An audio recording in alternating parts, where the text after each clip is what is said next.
Hi guys, मैं दीपक वाधवा एक बार फिर आपका अपने चैनल में हार्दिक स्वागत करता हूं। और हमारा जो आज का टॉपिक है वो है सोशियोलॉजिकल स्कूल से स्कॉलर लियोन के क्या थॉट्स थे लॉ को लेकर, कि ये लॉ को क्या मानते थे। और मेरी आप लोगों से रिक्वेस्ट है गाइस, जिन्होंने पुरानी वीडियोस नहीं देखी हैं तो आई वुड रिक्वेस्ट यू कि प्लीज़ हमारी पुरानी वीडियोस भी ज़रूर देखिए, सो दैट आपको ये टॉपिक समझने में आसानी हो। और स्टेप बाय स्टेप हमारी प्लेलिस्ट है सेमेस्टर 1 की जूरिस्प्रूडेंस की। आप step by step topic search कर सकते हो और उससे आपको आपकी स्टडीज़ में काफ़ी हेल्प मिलेगी। तो ज़्यादा टाइम ना वेस्ट करते हुए आज की वीडियो को शुरू करते हैं। तो गाइस, इन्होंने एक्चुअली लियोन डुगिट ने बहुत महत्वपूर्ण रोल प्ले किया था, बहुत इंपॉर्टेंट रोल प्ले किया था। इन्होंने कंसेप्ट दिया सोशल सॉलिडारिटी का। सोशल सॉलिडारिटी में इन्होंने ये बोला,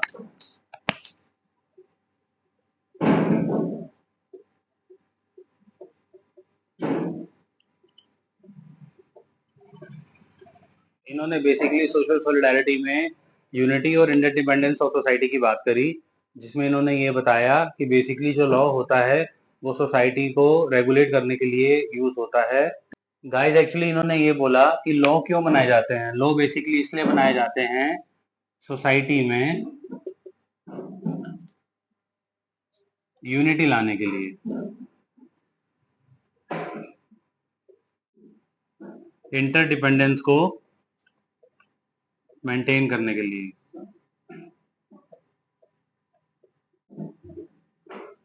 अभी समझ में आ जाएगा, एक मिनट देखो ध्यान से।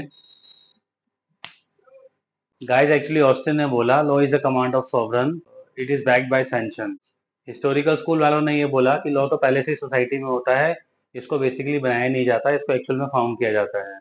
कैल्सन ने बोला कि लॉ जो है वो नॉर्म्स हैं। प्रोफेसर हार्ट ने बोला कि लॉ जो है वो एक तरह से रूल्स हैं। गाइस, लियोन डुगिट ने ये बोला कि जो हमारा लॉ है वो सोसाइटी में यूनिटी और इंटरडिपेंडेंस को मेंटेन करने में बनाया जाता है। गाइस, तो लियोन डुगिट ने ये बोला कि law is a source of social solidarity.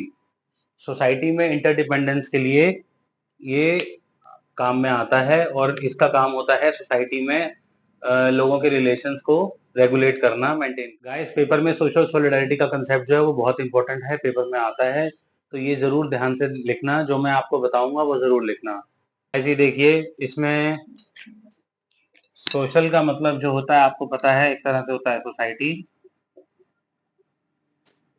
और सॉलिडारिटी का एक तरह से मतलब होता है यूनिटी, या फिर मजबूती आप कह सकते हैं, या फिर कह सकते हैं इंटरडिपेंडेंस।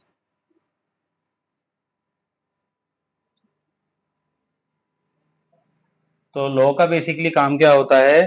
लॉ का काम होता है सोसाइटी में यूनिटी लाना और इंटरडिपेंडेंस मेंटेन करना, क्योंकि जो सोसाइटी है हमें पता है गाइस, अगर कोई भी आदमी ये कहता है आज की डेट में कि वो अपने आप में सक्षम है, वो किसी और पर डिपेंडेंट नहीं है, तो हम लोग ये बात जानते हैं कि वो झूठ बोल रहा है।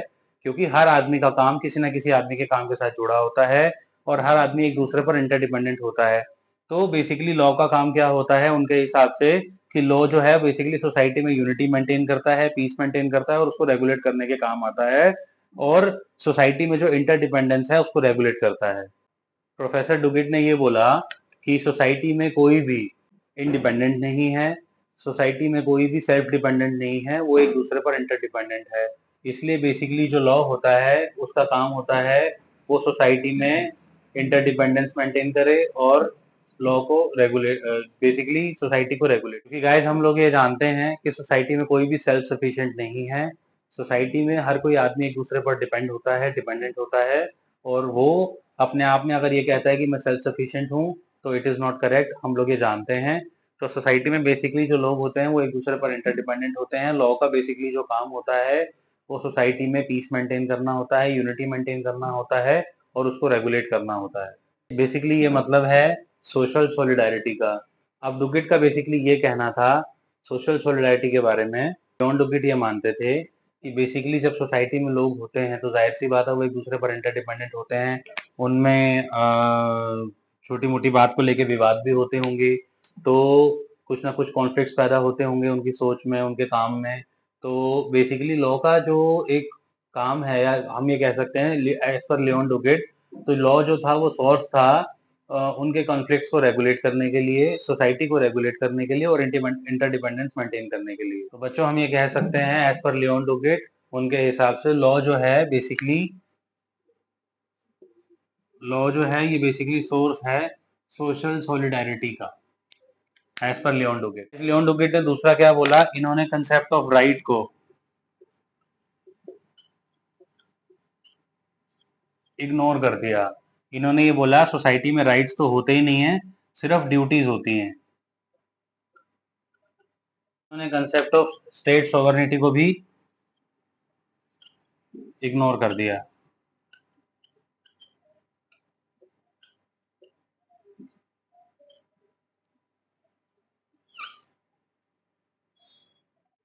इन्होंने बेसिकली कमांड थ्योरी को भी इग्नोर कर दिया।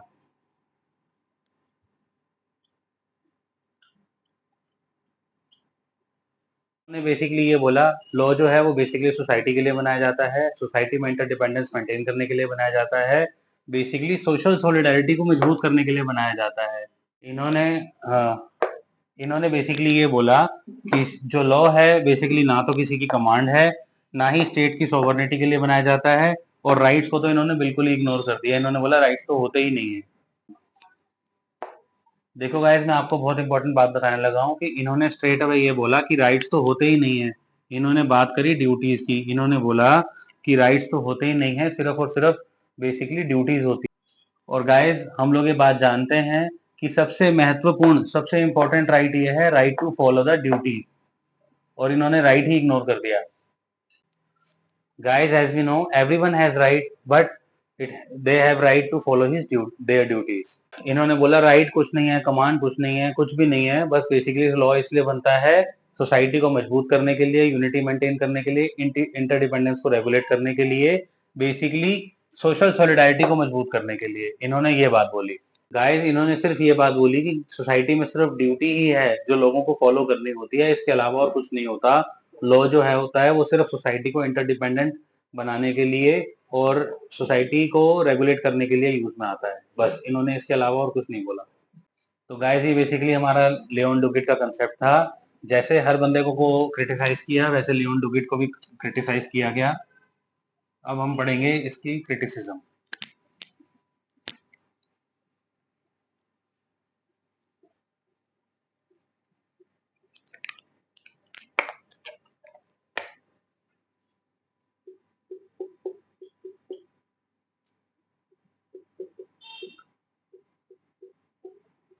लोगों ने ये बोला कि इसने बेसिकली नेचुरल लॉ की थ्योरी ही फॉलो कर ली, इसने क्या नया लेकर आया, इसने तो अपने कंसेप्ट में कुछ नया लेकर आया नहीं, नेचुरल लॉ ही इन्होंने बेसिकली फॉलो कर लिया।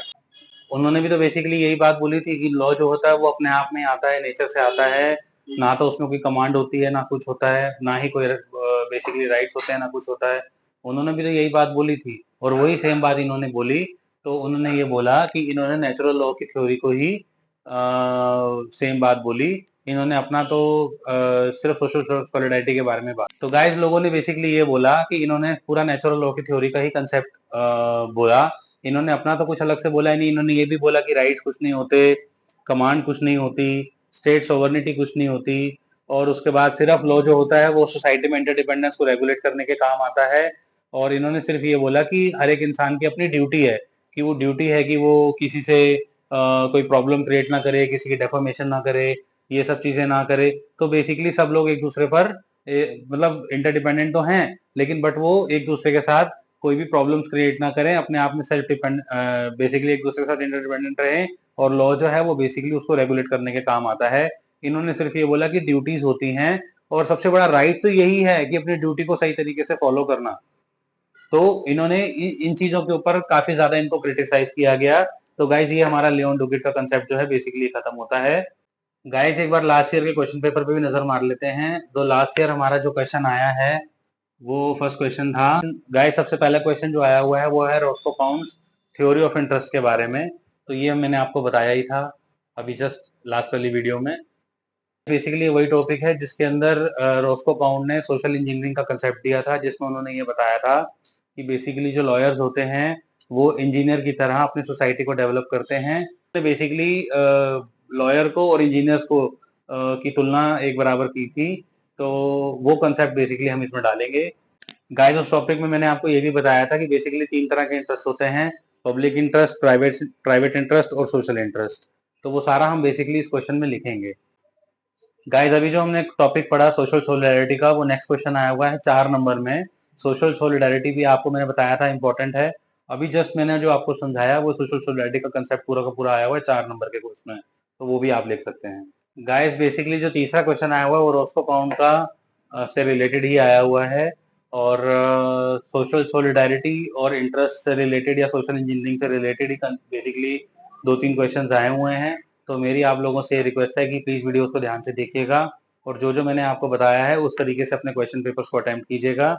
पहले बेसिकली हम अपने इंट्रोडक्शन के बारे में बताते हैं, टॉपिक के इंट्रोडक्शन के बारे में बताते हैं, उसके बाद हम उसका ब्रीफ देते हैं सो दैट हमारा एक एग्जामिनर पे अच्छा इम्पैक्ट पड़े। तो गाइस अपने पेपर्स को अच्छे से अटेम्प्ट कीजिएगा और प्लीज़ हमारी वीडियोस को ज़्यादा से ज़्यादा शेयर कीजिए, लाइक कीजिए और हमारे चैनल को प्लीज़ सब्सक्राइब कीजिए। Thank you so much for watching my video. मिलते हैं नेक्स्ट वीडियो में। Thank you so much guys.